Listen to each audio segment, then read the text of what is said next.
최근 환경에 대한 관심이 높아지면서 분해되는데 500년 이상 걸린다는 플라스틱 빨대 대신 종이 빨대를 사용하는 게 추세죠. 우리나라도 바로 며칠 뒤인 11월 24일부터 식당이나 카페 등에서 플라스틱 빨대의 사용이 금지됩니다. 그런데 이 플라스틱 빨대의 대체품으로 등장한 종이 빨대. 많은 분들이 종이 빨대는 친환경 제품이라고 생각하시는데 과연 사실일까요? 종이 빨대 우리가 분해되니까 도입해서 쓰고 있는 거 아닙니까? 아니 종이잖아. 플라스틱보단 나을 거 아니야. 물론 종이 빨대가 플라스틱 빨대보다 분해가 쉽고 퇴비화할 수 있는 장점이 있습니다. 하지만 일부 종이 빨대는 일회용 종이컵처럼 액체에 쉽게 녹지 않도록 플라스틱의 일종인 폴리에틸렌 등으로 코팅을 하기 때문에 재활용이 되지 않고요. 그게 아니라고 해도 한 번 사용에 눅눅해지고 오염된 종이 빨대는 재활용 불가. 결국 일반 쓰레기가 되는데요. 그러니까 이게 결국에는 사람들 심리를 안정시키기 위한 수단이었지 결국 환경에 도움 안 되는 거예요. 아니 어쨌든 플라스틱 빨대보단 나을 거 아니에요. 그것만 얘기해 주세요. 종이 빨대가 나무로 만들어져서 환경적으로 좋은 선택처럼 느껴질 수 있는데요.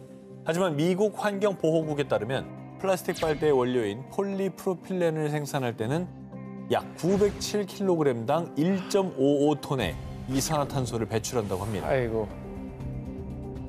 종이 빨대를 만들 때 사용되는 일반 혼합지를 생산할 때는 같은 무게라고 했을 때 이산화탄소를 8.45톤 배출. 그러니까 플라스틱을 만들 때보다 약 5.5배 많은 이산화탄소를 발생시킨다고 합니다. 아니 그럼 종이도 완전한 친환경은 아닌 거잖아요. 그렇죠. 그럼 뭐 어떻게 먹어요? 그냥 입 대고 먹어야 되나? 일회용 종이 빨대, 플라스틱 빨대 대신 금속이나 대나무, 실리콘 이렇게 다회용 빨대를 100회 이상 재사용하는 것이 좋은데요.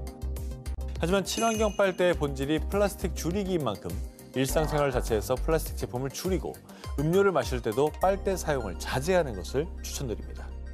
그러니까 친환경 이름이라는 포장에 또 속으면 안 되겠네요. 종이 빨대 무조건 좋다는 인식을 만들 수도 있었을 텐데 그거 아니라는 것도 오늘 방송을 통해서 또 많은 분들이 아셨으면 좋을 것 같습니다. 일회용 컵 대신에 텀블러 사용, 빨대 사용 자제, 일상 속에 이런 작은 행동들로 가져오는 큰 변화. 지금부터라도 환경 보호에 동참해보는 것 어떠세요? 상식 테스트 하나 준비하겠습니다. 근데 이게 너무 수준이 좀 떨어지는 질문이라 불쾌하지 마세요. 아니 왜요? 근데 이거 뭐 우리가 학교에서 많이 배웠던 거니까. 상식은 사람마다 다 다르긴 한데 무슨 상식일까요? 뭐야? 질문 나갑니다. 우리의 혀에서 쓴맛을 느끼는 부분은 이 중에 어딜까요? 쓴맛. 몰라? 쓴맛 1번. 요즘에 들은 얘기는 4번이에요? 1, 2, 3, 4 점. 자, 그러면 단맛은 어디예요? 4번. 단맛은 4번이요. 네. 공부 열심히 했네요. 제가 아는 대로 얘기해도 돼요? 오 기자는요? 1, 2, 3, 4.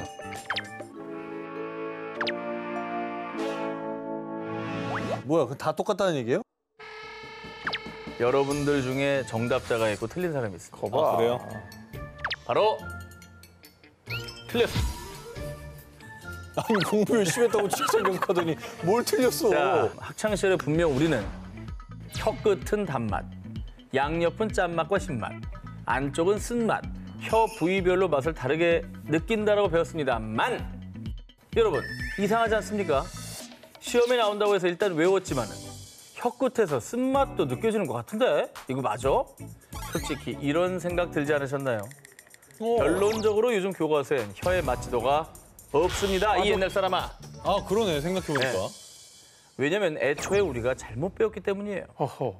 자, 그렇다면 우리는 왜 그토록 잘못된 혀의 맛지도를 외웠던 것이냐? 1901년 독일의 과학자 헤니 히에 따르면 혀의 끝은 단맛, 앞은 짠맛, 옆은 신맛, 뒷부분은 쓴맛에 더 민감한 사실을 발견했습니다. 그러면 저 사람도 잘못 알았다는 거예요? 그러겠네. 그의 주장은 틀리지 않았습니다. 아주 미세하지만 혀의 부위별로 특정 맛에 더 민감하다고 주장. 다만 헤니의 주장은 우리가 배웠던 것처럼 혀의 부위별로 느끼는 맛이 다르다 이건 아니었습니다. 자, 그럼 어디서부터 잘못된 걸까요? 1942년 미국 실험 심리학자 에드윈 보링이 헤니의 연구를 시각적으로 보완했습니다. 이를 바탕으로 탄생한 것이 우리가 배웠던 혀의 맛지도였던 것이죠. 그리고 보링도 사람들도 혀가 마치 부위별로 다르게 맛을 느낀다고 잘못 해석했고요. 수십 년간 전 세계 어린이들이 이렇게 잘못된 사실을 배워왔던 겁니다. 아니 근데 이게 어떻게 이렇게 오랫동안 진실인 것처럼 과학계에서 주장될 수가 있지? 과학자들이 바로잡은 혀가 맛을 느끼는 과정은 이렇습니다. 우린 혀 속의 미뢰, 정확히는 감각 수용체를 통해 단맛, 짠맛, 신맛, 쓴맛을 모두 느낄 수가 있는데요. 이 감각 수용체는 혀 전체의 분포, 그래서 혀의 어느 부위에서나 모든 맛을 느낄 수가 있는 겁니다. 다만 혀의 부위에 따라 특정 맛은 조금 더 느낄 수 있을 뿐입니다. 잘못됐든 아니든 오늘도 열리라는 우리의 혀. 좋은 것만 먹고 아름다운 것만 담읍시다. 이 이야기는 2022년 11월에 발생한 가상 사건입니다.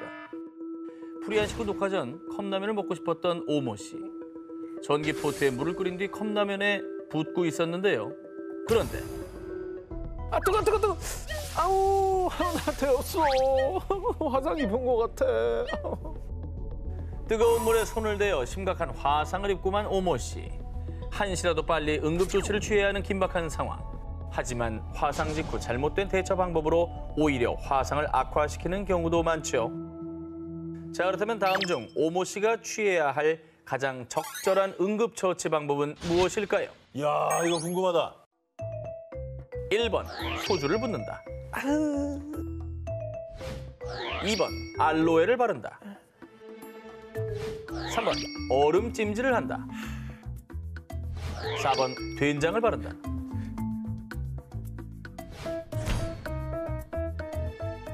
아 저는 이거 정답을 알고 있는데요. 아, 그래요? 네네. 아 저는 이걸 이유까지 설명할 수 있습니다. 알로에를 바른답니다. 알로에를 바른다. 네. 역시 위기탈출의 원조 MC이니만큼. 자, 그러면 소주. 소주를 붓는다. 이게 맞다. 그 소독이 될 것 같아. 그러면 화상시 응급처치 방법. 정답은 모두 틀렸습니다. 나는 그렇다 쳐. MC 자격 사망. 말씀드린 보기들 모두 잘못된 화상시 응급처치 방법들입니다. 특히 소주와 알로에, 된장을 바르는 것은 너무나 유명한 민간요법들이지만요. 심각한 화상시 사용하면 오히려 통증이 더 심해지고 2차 감염을 유발할 수도 있어서 위험하다고 합니다. 그리고 두 기자님을 포함해 많은 분들이 의아해하셨을 듯한 오답, 바로 얼음 찜질이죠. 그러니까 온도를 낮추는 효과는 있을 텐데 이게 너무 과하면 안 되는 건가? 화상 부위에 얼음을 대면 순간적으로 통증이 완화되는 느낌이 들 수는 있습니다. 하지만 화상외과 전문의에 따르면요. 화상 시 화기를 시키기 위해서 얼음을 직접 대거나 문지르는 행위, 즉 얼음 찜질은 권장하지 않습니다. 기본적으로 2차 감염과 한랭 손상의 위험이 있는 건 물론이고요. 얼음으로 화상 부위를 문지르다가 물집이 벗겨지는 경우도 부지기 있습니다. 아이고. 그리고 급작스럽게 혈관을 수축시키면서 혈류를 감소시키고 염증성 물질까지 발생하기에 오히려 증상이 악화될 수 있다고 합니다. 자, 그렇다면 화상 시 올바른 응급처치 방법. 우선 흐르는 물이나 생리식염수로 화끈거리는 증상이 없어질 때까지 화상 부위를 식혀주고요. 깨끗한 수건이나 거즈를 물에 적셔 환부를 감싼 뒤 가까운 병원을 찾아 전문가의 처치를 따르시면 되겠습니다. 아, 흐르는 물에 씻어야 되는군요. 상온의 물. 당장 수도가로 뛰쳐가야겠네요. 그렇죠. 화상시 처치 방법 이젠 제대로 알고 화상시 올바르게 대처하세요. 두 기자님, 요거트는 왜 캔으로 나오지 않는지 생각해 본 적 있으십니까? 자, 유산균 아닙니까? 네. 캔 안에 살아있겠습니까? 왜요? 금속이랑 만나면 네. 유산균이 변질되거나 죽을 것 같아. 금속이랑 잘 안 맞을 것 같고. 안 맞아요. 오 기자도 비슷한. 아니, 유산균 통이 저 금속에 나오는 거 봤냐고. 그렇다면 이건 어떻게 생각하십니까? 이게 뭐야? 요거트 제조 시설입니다. 스텐이네? 보시다시피 스테인레스 재질입니다. 말씀하신 대로라면 유산균 절대 금속에서 제조하면 안 되는 거 아닙니까? 배양할 땐 괜찮아요. 바로 떠내서 바로 저기 플라스틱에 담아놔요. 아, 그러니까 이게 편견인 건가? 유제품 캔에 안 먹는 게? 편견이라고? 배양되기 전이라 그러면. 생각해보면 태생부터 금속과 가까웠던 요거트. 하지만 오래전부터 쇠숟가락으로 요거트를 먹으면 유산균이 죽는다 라고 알고 계신 분들이 많습니다. 결론부터 말씀드리자면 사실이 아닙니다. 아이고. 아, 이게 요거트 우리가 시중에 파는 것도 플라스틱 숟가락이다 보니까 상상을 못했던 것 같아요. 쇠숟가락으로 먹는 걸. 요거트는 우유에 유산균을 넣어서 발효시킨 건데요. 유산균은 발효 과정에서 우유의 유당을 분해해서 산성인 젖산을 만듭니다. 이 젖산이 요거트 특유의 새콤한 맛을 내는데요.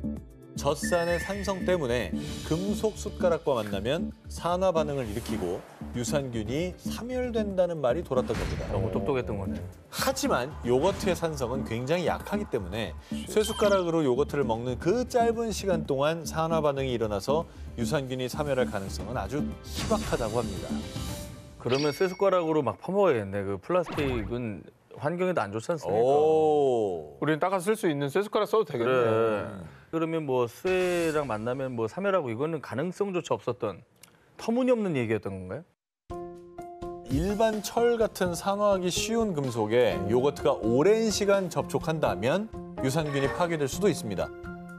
하지만 숟가락은 녹이 쉽게 생기지 않는 스테인리스로 만들어지는 데다가 결정적으로 앞서 보여드린 것처럼 뭐 요거트 제조나 발효 시설들도 스테인리스 스틸 소재로 만들어졌기 때문에 애초에 이게 성립이 안 되는 거죠. 말이 안 되네.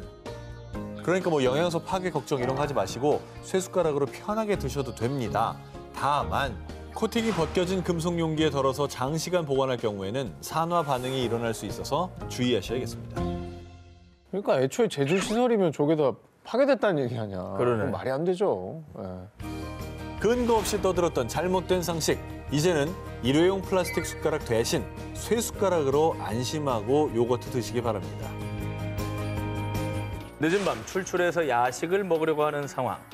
냉장고를 열어보니 마침 남은 김치찌개가 있는데요. 여기서 두 가지의 선택지가 있습니다. 1번, 간편하게 전자레인지에 돌린다. 2번, 가스레인지를 켜고 국자로 저어가면서 냄비에 팔팔 끓인다. 두 기자님의 선택은? 저는 뭐 전자레인지 뭘 저걸 다시 불을 켜고 뭘 하기가 좀 저는 좀 끓일 것 같아요. 왜죠? 전자파 나오니까. 전자파. 아유 전자파 뭐 이미 딴 데서 많이 맞고 있는데 뭐. 한간에는 예로부터 마치 진실처럼 전해져 내려오는 일명 전자레인지 괴담이 있었습니다. 전자레인지로 음식을 조리하면 전자파 때문에 음식의 영양소가 파괴되고 발암 물질이 생긴대. 하지만 전자레인지에 조리한 음식은 건강에 안 좋다는 속설은 거짓! 그렇지. 간편함의 차이 외에는 전자레인지에 돌린 김치찌개나 냄비에 끓인 김치찌개나 별반 차이가 없습니다. 아 역시. 헛똑똑인 거예요. 아니 전자파는 쓰는 건 맞잖아. 허허. 마이크로웨이브라고 쓰는 하잖아. 건 맞죠. 전자파가 나오잖아. 나오죠. 그 전자파로 데우는 건데. 자, 설명드리겠습니다. 국립전파연구원에 따르면 전자레인지의 전자파는 음식물을 조리하는 2.45GHz의 주파수와 전자레인지를 작동시키는 데 필요한 60Hz 주파수로 발생하는데요. 두 종류의 전자파 모두 극히 미미한 수준으로 인체에 해를 가하지 않는 수준이기도 하고요. 특히 음식물을 조리하는 2.45GHz의 주파수는 인체에 유해할 수 있는 전리 현상이 없는 전자파이기 때문에 DNA 구조를 파괴하지 않는다고 합니다. 오. 따라서 전자레인지로 조리한다 해도 음식물의 영양소 변화나 파괴가 일어나거나 암을 유발하지 않는다는 얘기입니다. 실제로 전자레인지로 데운 물로 식물을 키우거나 음식물을 조리한 뒤 영양소를 분석한 결과 아무런 변화가 없었다고 합니다.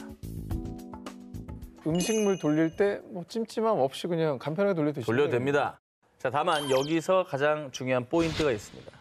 전자레인지 조리 음식이 안전하다는 건요. 종이나 유리, 도자기, 폴리프로필렌 등 전자레인지 사용 가능한 용기 한정입니다. 전자레인지용이라 표시되지 않은 멜라민이라든가 일반 플라스틱, 비닐, 알루미늄 호일 등은 절대 안 됩니다. 전자레인지 조리 음식, 조리 그릇에 전자레인지용 표시만 확인한 뒤 안심하고 드세요. 군 생활을 달래준 눈물 젖은 음식이자 군인들의 소울푸드 뽀글이. 약간 쌀쌀해지는 날씨에 야전에서 저거 먹으면 정말 맛있네요. 기가 막히죠. 기가 막히죠 진짜. TV, 예능, 드라마 등에서 소개된 뒤에 많은 분들이 따라해 먹으면서도 라면 포장지에 뜨거운 물을 부어 먹는 조리 방식 때문에 환경 호르몬 나오는 거 아니야? 이런 걱정 많이들 하실 텐데요. 식품의약품안전처에 따르면 국내 라면 회사 봉지들은 대부분 한 겹이 아니라 알루미늄과 폴리프로필렌 등을 겹겹이 쌓아 만드는데요. 물이 닿는 안쪽 부분은 폴리프로필렌으로 먼저 결론부터 말씀드리면 뽀글이를 조리하는 것은 환경 호르몬에서 안전합니다. 라고 합니다. 그 이유, 폴리프로필렌은 130에서 150도까지 내열에 강한 소재인데요. 라면을 끓일 때 물은 펄펄 끓는 순간에도 100도에 불과하고요. 라면을 먹다 보면 물의 온도가 식기 때문에 열에 의해 환경 호르몬이 녹아서 검출될 가능성은 거의 없다고 합니다. 다만 식약처에선 라면 봉지에 뜨거운 물을 붓게 되면 화상을 입는 등의 위험이 있기 때문에 가급적이면 조리기구에 먹기를 권고하고 있는 건데요. 사실 좀 찝찝한 느낌이 있잖아요. 있었죠. 저 봉투에 그냥 먹으니까. 비닐이 그러니까. 저는 요 얘기 들으니까 그 생각 나거든요. 커피 믹스 종이컵에 타먹을 때 젓는 거. 결국에 이 젓는 거를 그 봉지로 많이 하잖아. 응. 그러면 이게 환경으로 먹지 않을까 걱정은 됐었거든요. 얘도 안 녹나? 식약처에 따르면 뽀글이는 되는데 커피 믹스는 안 되는 이유. 커피 믹스 봉지를 뜯을 때 코팅된 필름 부분이 벗겨질 수 있고 포장지에 인쇄된 인쇄 성분이 뜨거운 물에 녹아날 수 있다고 합니다. 근데 이건 직장인들이 탕비실에서 많이 하거든요. 그렇죠. 엄청 많이 이거는 하죠. 무조건 차라리 이제 티스푼 같은 거 하나 공용으로 하나 하시는 게 나을 것 같아요. 진짜 안 좋으니까. 언제 어떻게 먹어도 맛있는 라면 안심하고 맛있게 안전하게 끓여 드세요.